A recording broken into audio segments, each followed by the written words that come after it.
My name is Bob Sukes. I'm a graduate of this program. I graduated in 2010, and this young man here was one of my instructors, Melvin, and a great instructor at that. A little background about me before we start. I currently own a consulting firm, an advertising and branding consulting firm. It's called Brandmind. And I do a lot of different things. I do a lot of training for companies on brand strategy, advertising evaluation, insights, agency relationship management, etc. I also do consulting work, so I work in individual brands to help them develop their strategies, help them develop their desired equities, work on their brand character, help them evaluate their advertising. I also do actually production consulting as well. When I first started at Procter & Gamble, I'll get to that, I was a TV commercial production manager. In fact, I've been doing this for about 10 years. Before that, I was at P&G for 21 years. I was in advertising development and production there. I spent the first 10 years in advertising production. I oversaw the development and production of television commercials. And I spent a lot of time traveling around the world doing a lot of training. I was the quote-unquote international liaison for commercial production and advertising development with the corporate office to the countries outside of the U.S. who didn't have the same kind of staff that the people in the U.S. did. It was a great job. I got to travel a lot, and it was a lot of fun. The second half of my career started actually in 1990. I was sent over to Europe, where I created and staffed the advertising development and production department for Health and Beauty Care Europe. I was headquartered in London. I was there for 2.5 years. And when I came back, I was a charter member of the new media team. There were 6 of us at P&G working on new media. And we didn't even know what the internet was.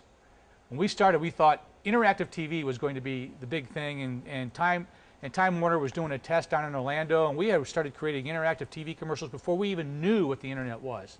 And we kind of fell backwards into the internet. I wrote the company's first white paper on website effectiveness, and then I also wrote the first advertising development and production process for inter-ads, as we called them back then, inter-ads, and banner ads basically, you know. So I did that. But before that, I was a copywriter, a writer-producer for a television station, a CBS affiliate, and I was a copywriter. I actually cut my teeth on Wendy's. Who remembers Where's the Beef? Yeah, I didn't do that. I actually worked on the campaigns all the way up to Where's the Beef. My agency took Wendy's from 11 stores in Columbus. This is how old I am, guys, okay? took Wendy's from 11 stores in Columbus to 2,000 nationwide. The first 2 campaigns were Don't Forget the Napkin and Hot and Juicy. And then we kept the franchise business, but the national business went to New York. And a guy named Cliff Freeman came up with Where's the Beef. And Cliff Freeman, I don't know if people know who Cliff Freeman is, but he has his own agency. Although I heard somewhere he's joining somebody else. But anyhow, that's where I cut my teeth. So I've had kind of a wide range of experience in advertising and brand strategy development. But today we're going to talk about private labels. Now, being a P&G guy, we used to do a lot of store checks. You ever do a store check?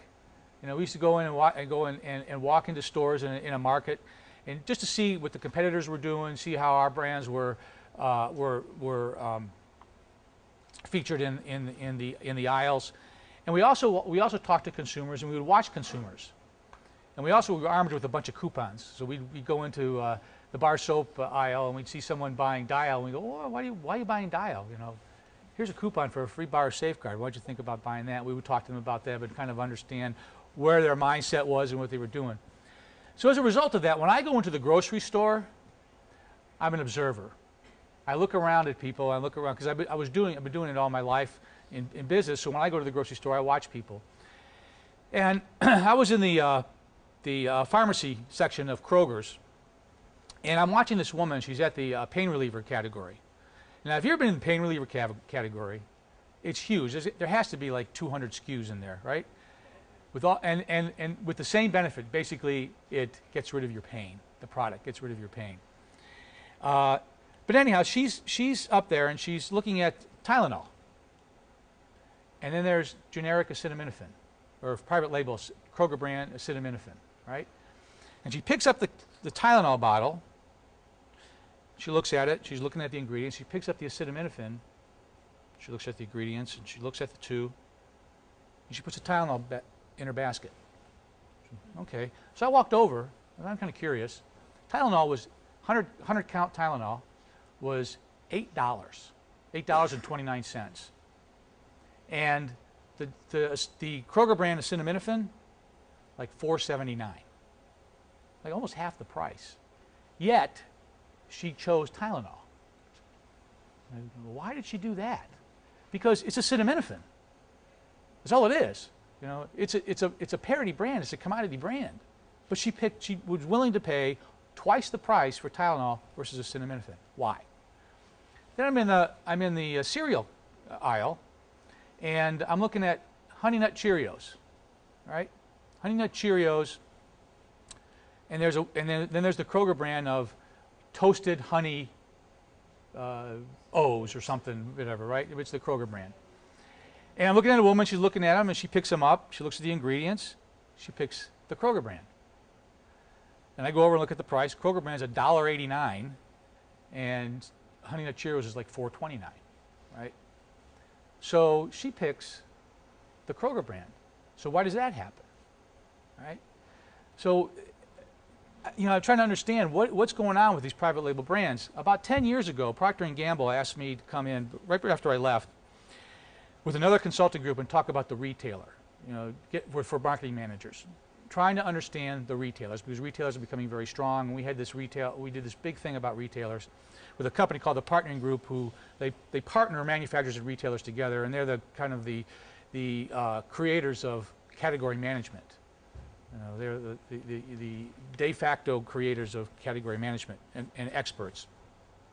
And part of it was like, how do you compete against private labels if you're a national brand and you're a premium brand? How do you compete against them? You know, so that was the question that they were asking. So I put together this 4-step process called Brand Energy to help them deal and think about how they can compete against private label. Now, what's the retailer's vision? Kroger says, while increases in private label have a dampening effect on sales, they enhance gross margins by 10%. So they're enhancing their margins by having private label brands. It's an important part of their business. Walmart, one of the long-term benefits of our private label expansion is that it could create strong global brands. They're private label brands. The customer has really dictated every move we've made in private label. We don't create them to improve our profit margins. We create them to improve value to customers, which builds customer loyalty. I don't know about the profit margin thing. I don't believe them when they say that, right? But there's something to say about customer loyalty, right? Okay? And think about this. Walmart has clout. 30% of Procter & Gamble's business comes from Walmart. And Procter & Gamble is what, an $80 billion business? So $25 billion is at Walmart alone. So Walmart has a lot of clout. Let me tell you some stories about Walmart.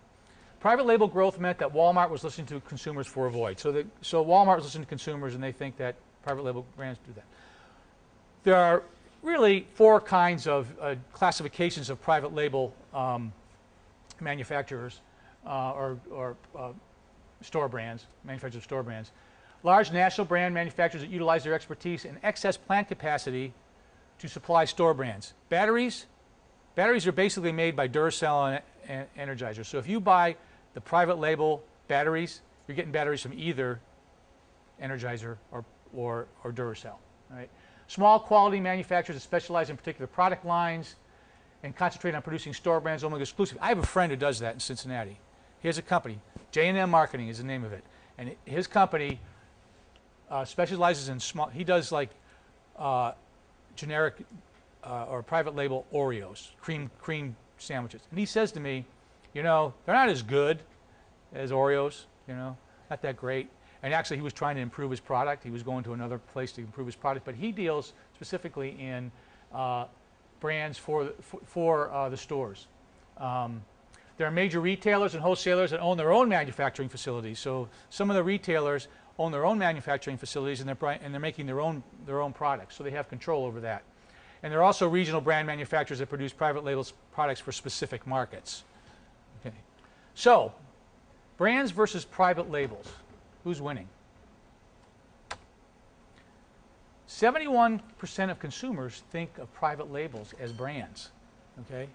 44% believe store brand products are better quality today than they were 5 years ago, and 39% of people would recommend them. A majority of consumers continue to purchase store brands frequently.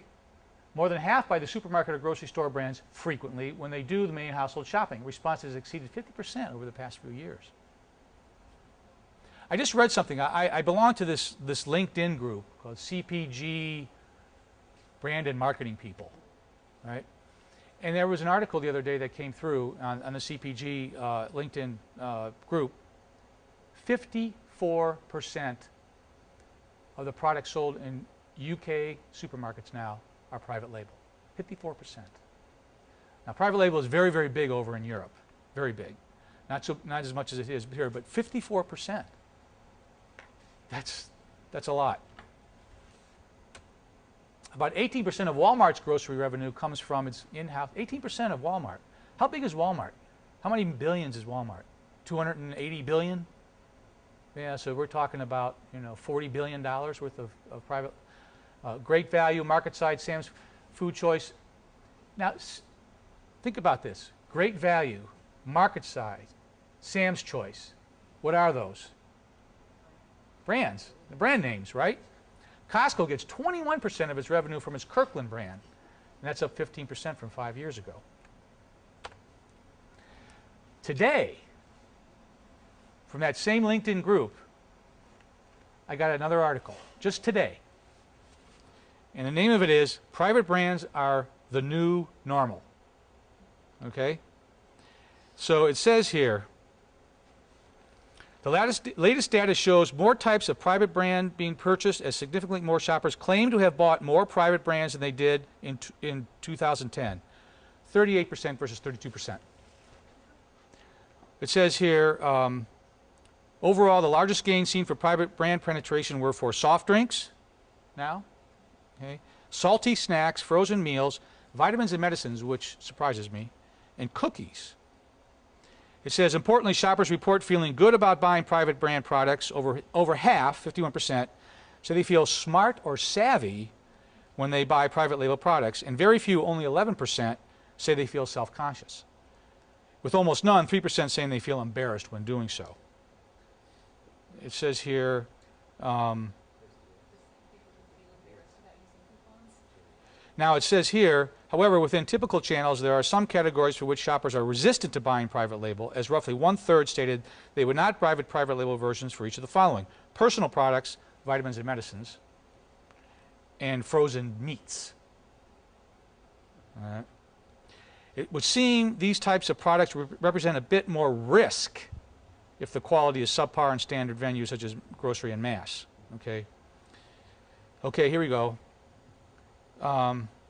In the major economic decline of the late 1920s, the rallying cry was a chicken in every pot. In these days of ongoing financial difficulty and uncertainty, it's more like private label product in every cupboard, right? So it says here, it used to be that buying private label products was a way to save a little money during the grocery trip, with many of these products bought by those in severe economic straits. Now these products offer both cost savings and product quality across many categories, increasing their penetration and frequency for consumers, even if they don't feel the need to do so for economic reasons. So it's not just economic reasons. Part of it is, but part of it also is they believe that these products are good products, right? So how do you deal with that? So the question is, when 71% of consumers think of private labels as brands, private labels versus brands is not the issue anymore. What's the issue? The brand is now the key issue. The question is, whose brand will dominate? The manufacturers or the retailers? Okay? Now, how can you do that? You can do this. You can, if you're a retailer or a manufacturer and you have a brand that's up against private labels, there is a way to do it. There's a 4-step process called brand energy. What is it? It's 4 steps: equity, innovation, retail savvy, and go-to-market plans. There are 4 simple steps that you can follow. Now, actually, this is not only a good 4-step process for competing against private labels. It's just competing in your category. You can use this. First step, equity. The way I define equity, and I'll get to it, is what is it that what's that single-minded proposition? Now, some people would call this brand positioning. There are people who call this brand positioning. The way I define equity is, what is that single-minded thing that you own in the consumer's mind? So if I stopped you on the street and I said, Tide, what would you say? Detergent. I wouldn't say much because I don't buy it. Clean. If I said Volvo, what would you say? International. All right, anybody else on Volvo? Safety, right? Okay, all right. That's okay, that's all right. One thing about equity is what you own is when sales start to decline, companies shouldn't panic and walk away from the brand's fundamental proposition. So Volvo is safety. You should not walk away from that, or positioning. Marketers that drift away from their established base may attract new customers in the short term but find themselves in a weaker position when the recession ends. Tide stands for superior cleaning. Okay? And Tide, I will tell you something about Tide. It is the best product out there. Okay? And I'm a former P&G guy, okay? And so I believe this. But I have a friend who was a P&G brand manager, and he was a brand manager on Old Spice, and he went to Dial, and he became the marketing director on the detergents, and Purex is one of their brands, right? And he had me come out there and do a seminar, and I'm sitting there, I'm having dinner with him, and he's on Purex, and I said, okay, Derek, I said, tell me something. Now that you're not at Procter & Gamble, I said, is Purex really that much, is Tide really that much different than Purex? And he said, yeah, actually it is. But he goes, for someone like you, Bob, he said, you're not a mechanic, you're not a gardener, you're not a plumber, you don't work in, you don't work in the fields, you don't get your clothes really dirty. Your kids are older, so your kids aren't getting their clothes really dirty. I mean, for you, you really don't need to spend the extra money on Tide because Purex will get your clothes clean because you really don't soil your clothes that bad, all right? And the difference between Purex and Tide is like 4 times. You can get Purex for like $2.50 and it costs $10 for Tide, right? So I said, well, I'm going to try it. So I try it, and forget about it. It was horrible. My clothes were dingy. They weren't getting clean. I didn't like it. I went right back to Tide. And my wife and I have done some experiments. I even gone and bought P&G brands that they have sold, detergent brands that they have sold, Oxidol, for example. Because all P&G detergent brands were great brands. And sure enough, they're now manufactured by someone else. They just bought the brand name. It doesn't. The thing about Tide is people will spend the money because they want that, because there's a need for the kind of cleaning that they have, and some of it's emotional too. I'm going to talk about that in a bit. Worried customers see familiar, trusted brands as safe and comforting choice in trying times. So it's that emotional connection to the brand and that demonstrates an empathy. We're in this together, right? They're vital. So there are people so the emotional brands, if you have an emotional connection to the consumer, chances are you will not lose them in trying times because they're reassured that you are going to deliver the goods. Okay? So the whole notion is if you own something in the consumer's mind, you need to relentlessly build it and nurture it. And I'll give you an example. It's a Tide example again. I was working in the beauty care business, and someone asked me to help them with this project on Tide in Canada. The Tide in the U.S. is a 30-share brand. It's always been a 30-share brand. It's been the number one brand since I've known the brand has existed, right? And one of the things about Tide is they're very big on innovation. The brands that innovate, constantly innovate, those are the kinds of brands that people trust because they know they're. And think about it, Tide cleans clothes, right? But they've come up with innovation after innovation. Tide with color fast, Tide with bleach, Tide with softener, Tide that doesn't redeposit dirt on your clothes. All kinds of perfume-free. They have all kinds of innovations. But the one thing that they always do, when they have an innovation, they have something they're adding to Tide, there's something new about Tide, they never stop talking about superior cleaning because that's what they own. And if you own that, you can't rest on your laurels. You constantly have to remind your consumer that you are about superior cleaning. Okay? So now, this case study that I have, Canada is running the same campaigns as the U.S. Not the same commercials, but the same campaign idea. Because the Canadian brand people think that Canadians are different than the U.S. consumer. Canadian consumers are different than the U.S.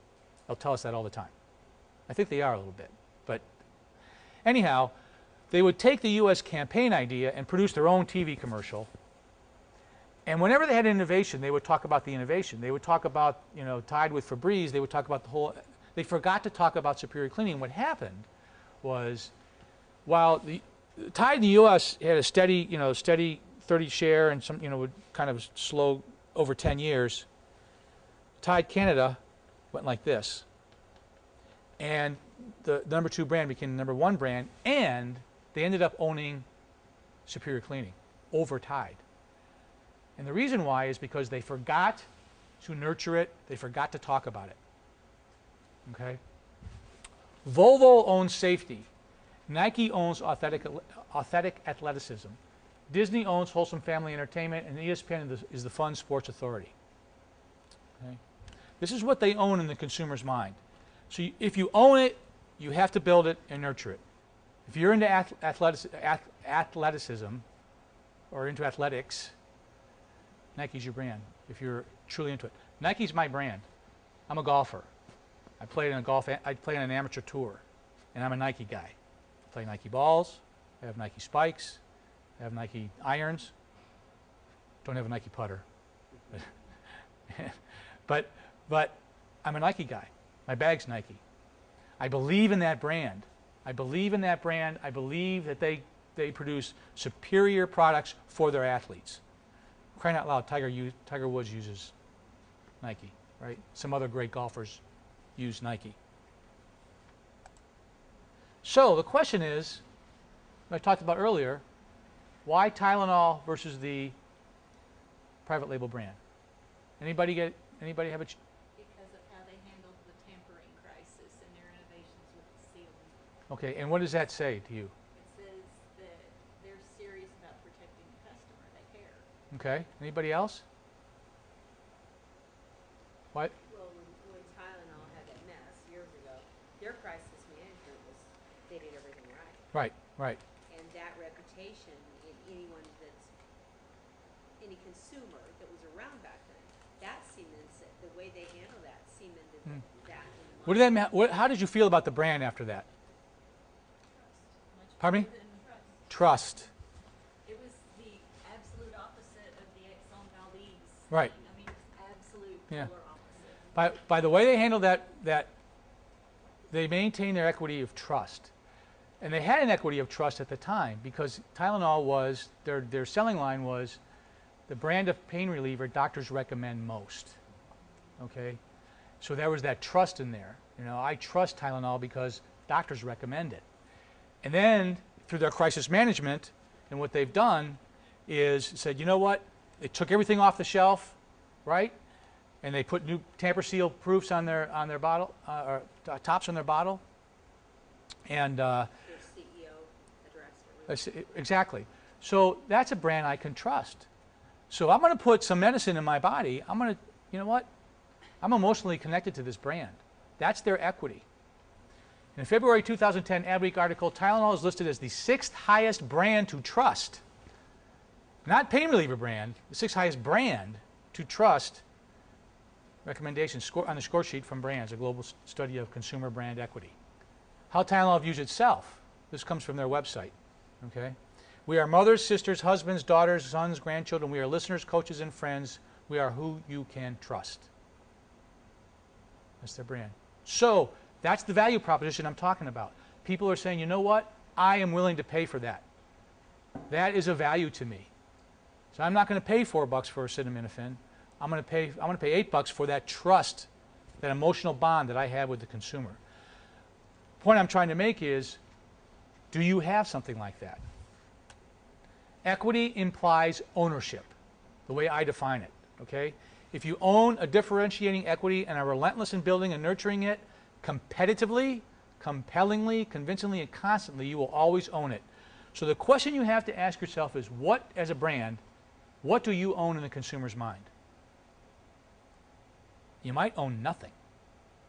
Or you might own something that you don't want to own. Right? And I'll give you an example. Old Spice. Old Spice, the brand benefit for Old Spice, from the day it started till today, and the day it started was, I don't know, 60, 70 years ago, right? The brand benefit has never changed. And what's the brand benefit? Can you tell me what the Old Spice brand benefit is? It's a category benefit, actually. Use the stuff, smell good, get the girl. That's the benefit. Use the stuff, smell good, get the girl. I don't care now. They have body wash, and then Axe is the same thing. Axe, or really any perfume, any kind of body spray. You know. But use the stuff, and you look at all their advertising. I did a case study on how they went from an old-fashioned brand into a young person's brand. I did a lot, and I went through the whole thing. And every single commercial is about the guy. In fact, when I worked on the brand, we did this challenge campaign. You probably remember the challenge campaign for Old Spice. It's like, get off your duff, try Old Spice, and if you don't like it, we'll send you about a thing of your own deodorant back. It's a challenge campaign. So they, if you don't like our stuff, send it back to us, and we'll send you your brand. We'll send you so. But at the end of every commercial I worked on, you always had to have the girl. And even if it was just at the end of the commercial, the guy's done doing his thing, and a girl comes up and puts her arms around him. Always had to have the girl. Okay. But here's the problem. Old Spice, in the early 90s, had an equity. The equity was, it's my grandfather's brand. If I go to my grandfather's house, you open up his medicine cabinet, there's that old white bottle of Old Spice. Got it at Christmas, and he has it, So it's my grandfather's brand. That was an equity. Not something they wanted to own, but they did. So they had to work, and they said, okay, what's our desired equity now? And they went to this thing called unapologetic masculinity, because they wanted to be a man's brand, but they wanted to be a young man's brand. And it was a brand, because their target is, believe it or not, 12 to 21. That's their target. And the reason why is when a guy uses a deodorant, when he starts out using the deodorant at the point of market entry, which is usually around 12 years old, they rarely change. They rarely change. And they usually get it from either their father or some other authority figure, often their gym teacher.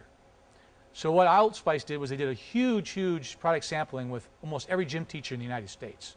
My son came home with a thing of Old Spice when he was 12 years old that he got from his gym teacher.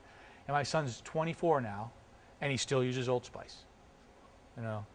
So they're going after 12 to 21-year-olds. 12 to 21-year-olds are all about being, they want a place to be guys. They're not politically correct. They're not socially correct, right? So the whole notion was unapologetic masculinity. Place, a kind of brand that I can be a guy's guy and it's okay.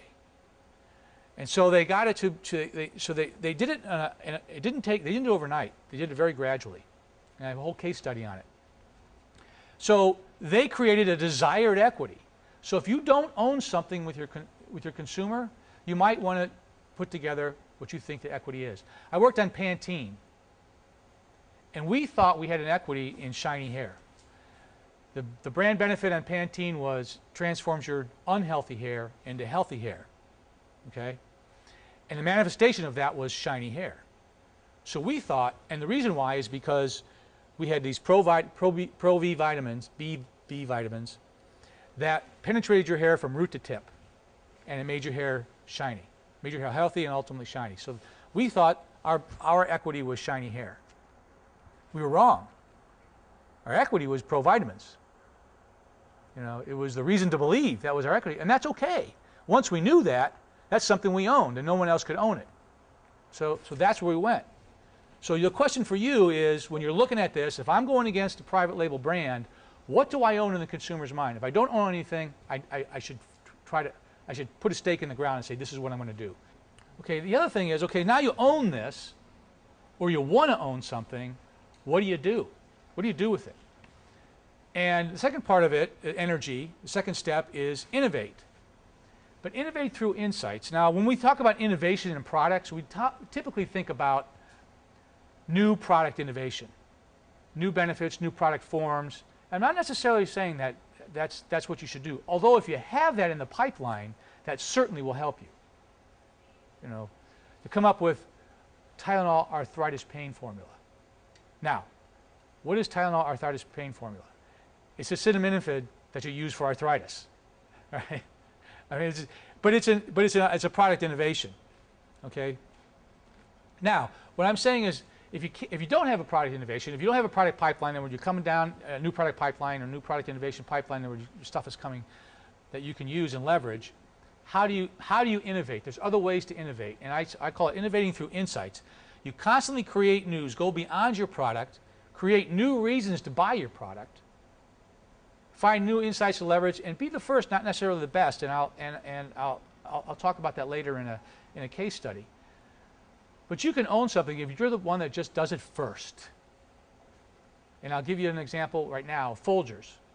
I'm only being around P&G brands, but that's where I worked, right? And there's some great insights. Folgers was the #1 brand, but Maxwell House was coming up, and they became the #2 brand.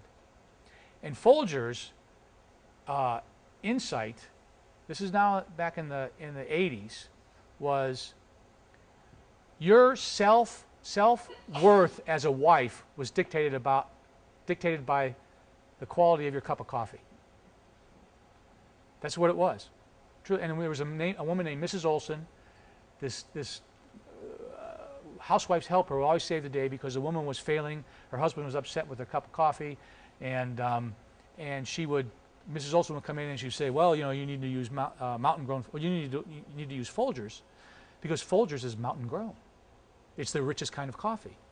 Okay, guess what? All coffee is mountain grown, right? But Folgers was the first one. So Folgers owns mountain grown coffee because they were the first to grab it. Then they moved to a new insight. And the new insight that they found out was coffee is a ritual for people in the morning. And actually the aroma of coffee, if your coffee's brewing, that actually wakes you up before you ever take the first sip of coffee and get that caffeine in you. So the best part of waking up is Folgers in your cup. It's all about aroma, right? It's about the aroma that's waking these people up to get them off to a bright start. And in fact, when I worked in that brand, we had this thing called head off the pillow. If the commercial didn't have someone getting their head off the pillow, waking up to the aroma, it wasn't a Folgers commercial. And we tried it. We had one guy, you know, we had this blues singer, and he was in New Orleans. He was sitting at a coffee shop, and he's singing the blues because the coffee shop is closed. It's not open yet. It's in the morning, and he's singing the blues because he can't get his Folgers. And people said, that's not a Folgers commercial. This guy already got up, he got dressed, he got in his car, and he drove to the damn coffee shop. That's not a Folgers commercial. Folgers commercial is someone waking up to the... So any commercial... In fact, P&G sold Folgers to Smuckers, I believe. And Smuckers moved away from waking up. And just a few weeks ago, I saw a brand new Waking Up commercial. They went right back to waking up because they own the morning. Right? They own Mountain Grown as a reason to believe, and they own the morning. Maxwell House tried to come into the years ago. Tried to do a thing with this photographer who was and his dog Jay, or maybe he was Jay and the dog was something else. I don't remember, but he was photographing different areas of the United States at dawn. And these people were coming out. He would go to like a lighthouse in Maine, and people who lived in the lighthouse would come and give him a cup of coffee, and it was Maxwell House. So they tried to get into that territory. Folgers did it first, and they owned it. People also don't buy products, they buy solutions. So you need to think about new reasons to buy your existing products. People don't necessarily want car insurance. What they want is a low-cost, hassle-free way to make their problems go away, to take care of their problems. That's what they want. Or as we saw today earlier, someone in one of the things, in one of the the breakout sessions, this notion of someone you can trust, like a family friend. You know, I may not like my insurance company, but I love my agent. You know, so you give them a different reason for wanting car or home insurance, because my agent's going to take care of me when I'm in trouble, and I can count on them. They'll be delighted to find out that your product has an added benefit in your category that others don't. Avon Skin So Soft bath oil repels mosquitoes. Arm & Hammer baking soda did this years and years ago. You know, they discovered that if you open up a box of Arm & Hammer baking soda and you put it in the refrigerator for 30 days, it absorbs the smells. So now households are buying 12 more boxes of Arm & Hammer, right? And Arm & Hammer owns that, right? Okay. Providing ideas of how to use your product more effectively, or a new reason to use your product, will set you apart from the private label. What's an insight? The power or act of seeing into a situation. Penetration. What do I see? Apprehending the inner nature of things and seeing intuitively. Discernment. The quality of being able to grasp and comprehend what is obscure within the consumer. It's a depth of discernment coupled with the understanding or sympathy or the active capacity of entering into or sharing the feelings or interests of another. Getting into the heart and the minds of the consumer. Okay? What is a consumer? It has to do with focusing on the consumer, penetrating the inner nature of things, what's inside of them, how are they feeling, comprehending the obscure thing that you don't know yet until you get in and focus on the consumer, and sharing the feelings or interests of the other party. The thing about an insight is when you have an insight and you communicate that to the consumer in a creative way, what it is an aha, or it's one of those things like, well, now you're talking to me, or wow, I never thought of it that way before, right? The insight will do that. It's discovery about the target consumer that establishes a link between the brand and the consumer, which demonstrates that the brand understands the consumer. You're talking to me. I understand you now. I got it. Okay? Now, how many people have written product concepts?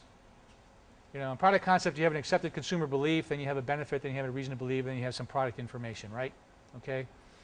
Consumer insight is not an accepted consumer belief, which a lot of people think. An ACB, as we call them, is well known among marketers. It's generally accepted and expected. Kids get clothes dirty. Boys get stains on their clothes. That's an accepted belief. It's not an insight. It may not provide anything of particular relevance beyond basic category understanding, an accepted consumer belief. It's not usually a competitive advantage. An insight is not obvious, so you have to dig deep into the consumer's mind and heart. It's usually new and usually provocative. It involves something personally relevant to the consumer and leads to a competitive advantage. And I'll give you some. It's not obvious, it's new and provocative, personally relevant, and gives you a competitive advantage. Okay, here's an accepted consumer belief. Men generally like to participate in sports, generally, right? We understand that, right? Guys like to play sports. But here's what. 80% of men think they're above average in athletic ability. 80%. Now, I don't think so. You know, I don't think 80% of men are above average in athletic ability, but 80% of men think they are. So 8 out of 10 guys you talk to, you'll say, yeah, I'm above average. I'm above average athlete. You know, I'm pretty good. I'm not great, but I'm pretty good, right? You know, how about this? Consumers follow doctor's order regarding the taking of a prescription. Yeah, basically people do that. Consumer insight. Only 1/3 of consumers take prescriptions through the full regimen, 1/3 take some of the prescription, and 1/3 don't take any of it. So they get a prescription, they don't take it, or they don't buy it, right? So that's an insight into the consumer's mind. So that's the difference between an accepted consumer belief and consumer insight. Consumer insights can help uncover unmet needs, leading to new products and new innovations, can help identify a new benefit for an existing product that can lead to revitalization of a business, can increase the relevance of the current benefit or existing product, generating new market ideas. The best consumer insights are unique and they have relevance to the consumer. Where do you get them? Okay, this is where you have to dig deep into the consumer. So you go beyond accepted consumer beliefs, beyond category beliefs. You have to get into their hearts. their values, their beliefs, their feelings, their desires, their emotions, their habits, their needs. You need to find everything out about the consumer in order to figure out a way you're going to communicate your brand benefit to them in a unique way. There are psychological and product insights. Okay. Functional. What is the standard of excellence in the category? Functional insight. What paradox is my product solving? When or why do products fail on me? How important is the product to improving my life? When is it important for my product to work? I'll give you an example. There was a Filipina ad for Ariel as a detergent, and this kid was in a choir. And in the choir, they had white shirts and white shorts, white socks, white shoes, everybody. And this mother uses something other than Ariel. And what happens is there's this choir up there of 20 kids, and they're all bright white, and there's a kid with a grayish white. And this mother is embarrassed. The product has failed her, right? So when do products fail? Who will notice? You know, when is it important for my product to work, and who will notice that you don't use the product? So there are different kinds. There's product insight probes, and then there's psychological insight probes. How does this product provide the benefit? By what process? By what ingredient? By what formula? It makes a difference. You know, sometimes I'll give you the shaving category. Okay. What's the benefit of any shaver?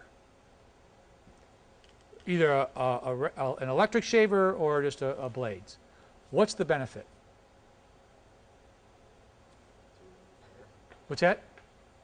To remove hair? That's what it does. But what's the benefit? What's the consumer getting? To look good. Smooth Okay, that's one of them. Smooth skin. Clean, close, comfortable shave. Every single shaver brand, whether it's Norelco Electric or it's Fusion or it's Schick, clean, close, comfortable shave. What does that say? Parity benefit. Every brand. Nobody says cleaner than. No one says more comfortable than. No one says closer than the other. They all say clean, comfortable, close shave. Because they don't have product superiority in this category. There's no brand that has product superiority. All right? What's the difference? By what process, by what ingredient, by what formula? Oh, now we got it. Fusion has 5 blades. Schick has a blade that bends and shapes, to your face. Norelco lifts and cuts. Right? So what you're doing now is finding a way to provide your benefit by a process or an ingredient. We have a superior formula. We have a superior. So your point of differentiation becomes the reason to believe that you provide the category benefit. Okay. Are there any other products, any other benefits from using the product? We've talked about that. When does the product fail? When does the product work best? How does using varying amounts of the product affect performance and the benefit? There's a commercial outside. I just saw it the other day for Bounty, and this family's making this big mess all throughout the house. They're making a mess. Someone's making food. Someone's doing a project, and this little girl goes and she goes into the kitchen to get Bounty to clean it up, and she rolls out about 7 sheets of Bounty. Right? And the mother comes in and goes, She rolls it back and she takes half a sheet and gives it to her. Say, you can do this. You don't have to use 7 sheets. You can do it with a half a sheet. So how does using varying amounts of the product affect performance of the benefit? Bounty's expensive, but you don't have to use as much. So then you're changing the value proposition again, right? Okay. What are the consequences of not using the product? Okay, I don't use deodorant. I'm not going to smell good, perhaps, right? All right. Well, how does differing consumer practices vary the realization of the benefit? And any of the above different from your competition. Can you do this better than a private label brand or your competition? Psychological approach. How does it improve my life? What's the most important circumstance in which the product is used? Time, place. Again, if the product works, who notices it? If it fails, who notices it? That's a psychological thing, If I'm using a hairspray in the morning and my hair looks great, and by noon my hair falls, people are going to notice. if the product fails. You want a hairspray that lasts all day, all through the night. Okay? How do they feel when they receive the benefit? Or if they fail to receive the benefit, what are the consequences? Are there any extraordinary results, good or bad, from the product? How important is the benefit to the consumers? Okay? Is trust important to the consumer when using the product? I think trust is a big, big, big factor when you have a private label brand, and risk too, and risk. There might be some risk in using generic acetaminophen versus Tylenol, because I know Tylenol is a branded manufacturer, high quality, I can trust it. I'm not so sure about acetaminophen. Where's it coming from? So there's a risk there. Now, buying Honey Nut Cheerios and the Kroger branded Cheerios, low risk.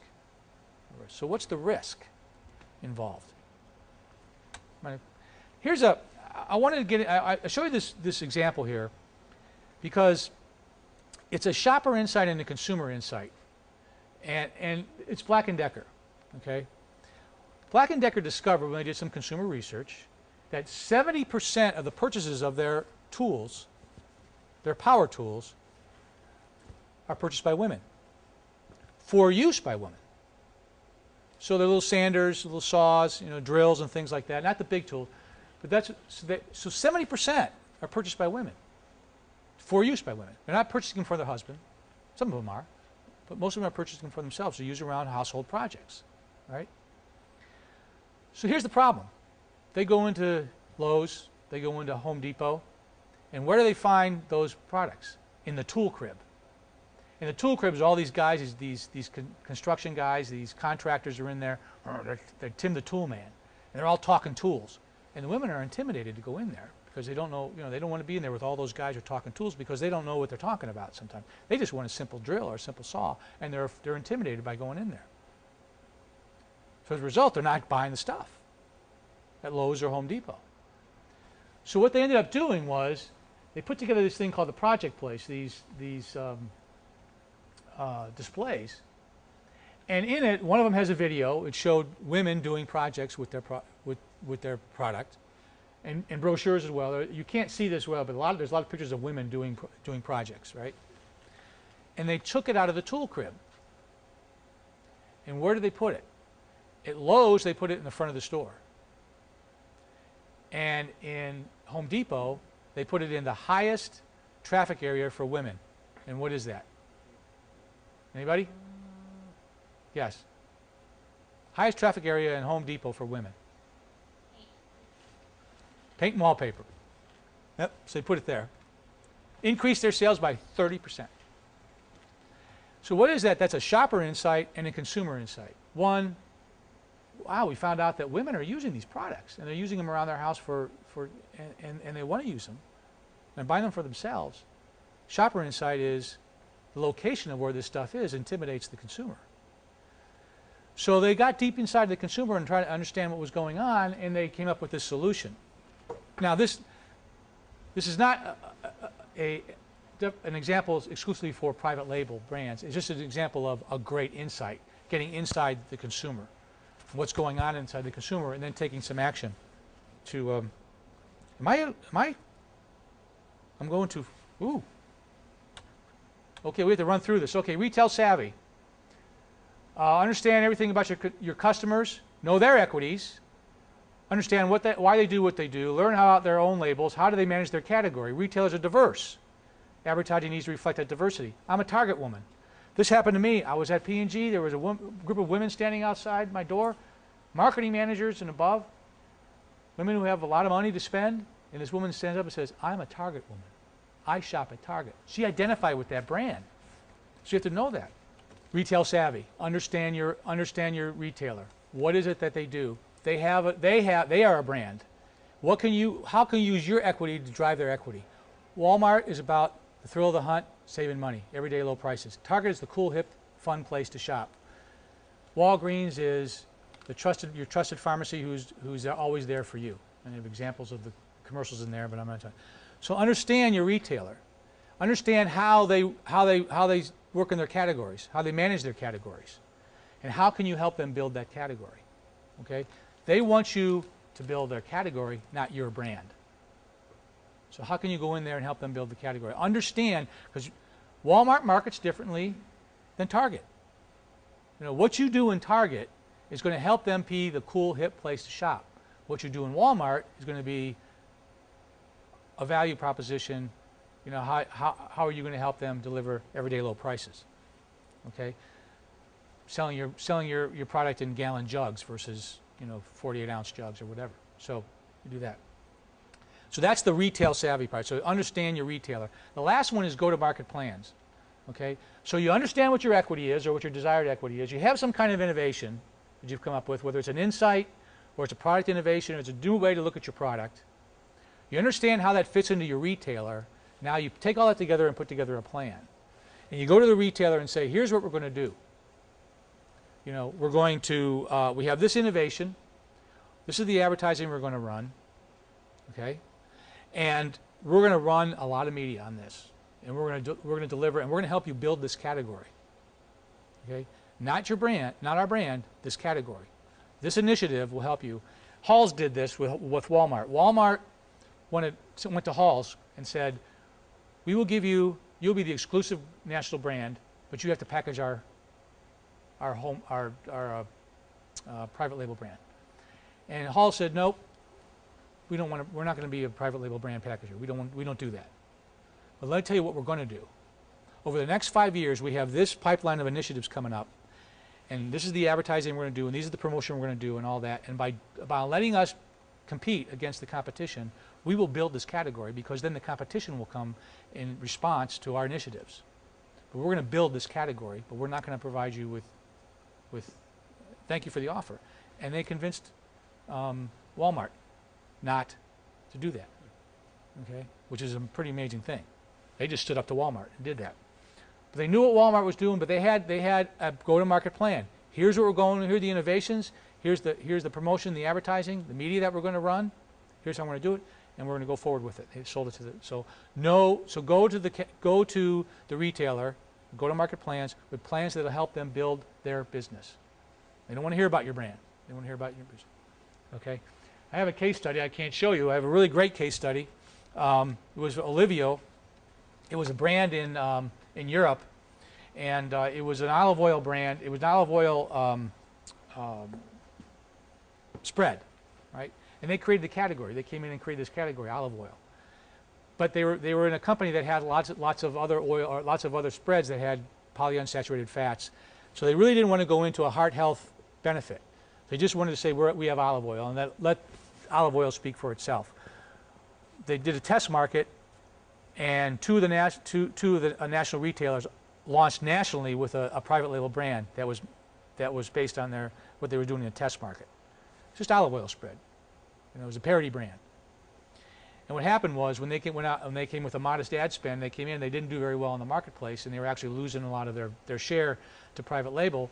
So what they ended up doing was, here's where the innovation came in. They went into and talked to consumers, and at the time there was a big thing about healthy living and the Mediterranean lifestyle, right? The Mediterranean diet, the Mediterranean lifestyle was what people were kind of going after. So Olivio tied itself to the Mediterranean lifestyle. The people who are living the Mediterranean lifestyle are using Olivio, you know, and because the retailers are ready to drop the brand altogether. So they knew what the retailers were going. So they understood what the retailers were doing. They were doing okay with their private label brand, and they were ready to drop Olivio. And Olivio says, no, we're going to do this. This is our initiative, and we're going to run media. And they ended up building the category as well. Not only did they build their own brand, they built the category. So the retailer benefited from that because they were now selling more of their private label brand than they were before. So it's energy. It's equity, innovation through insights, retail savvy, go-to-market plans. It works. I've done workshops with brands. We've done this, and it really does work. And it could work even if you're not going against private label. If you're just going against another, if you're in a parody situation. You know, if you're a shaver, you know, your sugar, you know, your cornflakes. You know, what are you going to do? Okay. Any questions? I think we're out of time here. That went fast. I didn't believe it was an hour. Yeah. No questions? Okay, see you at dinner.